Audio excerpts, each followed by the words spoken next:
Bonjour tout le monde, j'espère que vous allez bien. Simon Brière, votre stratège de marché principal l'RGO Canada. Donc aujourd'hui, on est le 21 mai. Je vais parler d'analyse technique aujourd'hui. J'en parle pas toujours parce que c'est pas nécessairement mon type d'analyse préféré. L'analyse technique, en fait, c'est une analyse, ça le dit, c'est une analyse qui repose sur des graphiques. Donc cette représentation visuelle là, des mouvements de marché, comme vous avez sous les yeux. C'est évidemment pas une science qui est exacte, c'est plus une science que je qualifierais de humaine, parce qu'il y a une grosse dimension psychologique derrière tout ça. Donc, le principe de base, je vous dirais, c'est qu'on veut essayer de tenter de trouver, déceler des formations, des patterns sur ces graphiques-là, parce qu'on dit que le passé est un peu garant du futur dans le sens où si je retrouve une formation ou un pattern, justement, bien, il est possible de croire que dans des conditions similaires, ça se reproduise. Donc, c'est vraiment le but, c'est de tenter de déceler des mouvements ou des tendances futures. Donc, essayer de prédire le futur. Hein? Ça paraît simple, mais ce n'est pas tout le temps. Il y a beaucoup d'indicateurs que je peux utiliser. Je vais vous présenter ceux que j'utilise, évidemment. Peut-être que je voudrais, premier truc, en fait, en temps de pandémie, là, on va vous donner des petits trucs.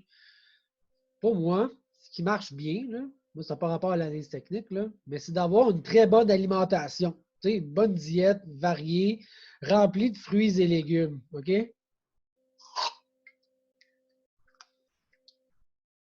Très, très, très, très, très important. OK.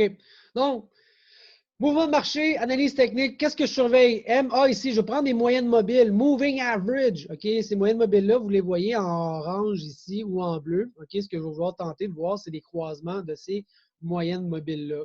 J'utilise aussi le MACD et le RSI et évidemment certaines indications comme des supports, des résistances ou des lignes de tendance. OK?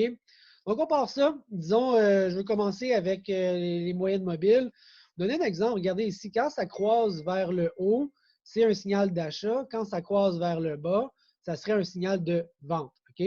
Donc, à ce moment-ci, quand je regarde ce point-là, ben, je serais permis de croire que j'aurais profité de la baisse jusqu'à temps d'avoir un renversement. Donc, ça aurait été une transaction, disons, ou une décision de mise en marché profitable.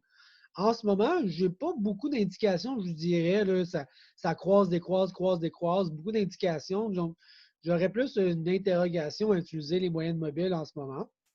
Au niveau du MACD, c'est similaire en termes d'interprétation que les moyennes mobiles parce que ça découle aussi des moyennes mobiles. Donc, un croisement vers le bas ou un croisement vers le haut va me donner un signal d'achat ou de vente. Actuellement, là, j'ai beaucoup d'hésitations. Je ne trouve pas que j'ai un signal très, très pertinent, donc je ne vais pas l'utiliser. Et mon dernier, le RSI, va être une théorie sous laquelle, quand cette ligne-là est plutôt vers le bas, c'est que le marché serait survendu.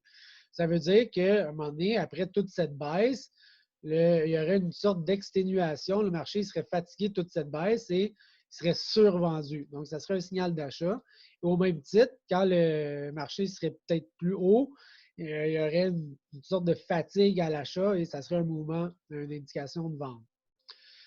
Comme je dis, c'est une science qui n'est pas toujours exacte. Donc, actuellement, je ne trouve pas que j'ai quelque chose de pertinent sur le RSI. Je n'ai pas non plus quelque chose de super puissant au niveau de mon MACD, ni de mes moyennes mobiles. Par contre, quand je regarde d'autres indicateurs de type plutôt tendance, bien là, je serais capable de trouver quelque chose que je trouve un peu plus valide en ce moment dans le marché au niveau de mes points de tendance. Et j'ai quand même un triangle qui me donne ici, là, le marché a de la misère à passer au travers de cette tendance-là. À chaque fois qu'il vient s'accoter sur la ligne, il a tendance à revirer. Même chose ici pour mon support. Donc, selon cette théorie-là, ben, le marché va être enclin à vouloir s'accélérer à la baisse si on casse ou s'accélérer à la hausse si on franchit une de ces deux lignes-là de support ou de résistance. Donc, à surveiller dans les prochains premiers jours, que je vous dirais, s'il y a une accélération, quoique du côté des supports, ben, le marché semble assez bien supporté là, à ces niveaux-là pour empêcher d'avoir une baisse additionnelle. OK? Ce n'est pas de garantie, je vous le dis d'avance. Ensuite, si je voudrais aller voir du maïs, par exemple, OK? On va faire le même principe de ça.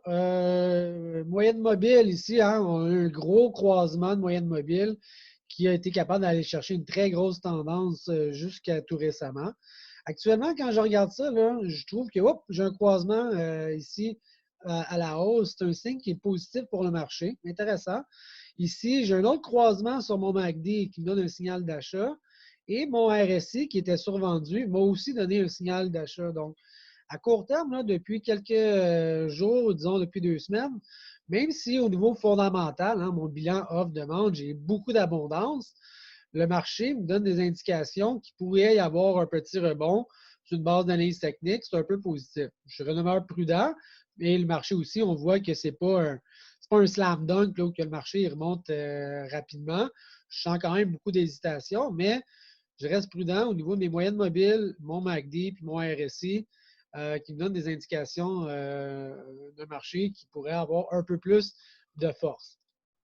Au niveau de mon blé, je vais aller voir mon blé Chicago sur ce graphique-là.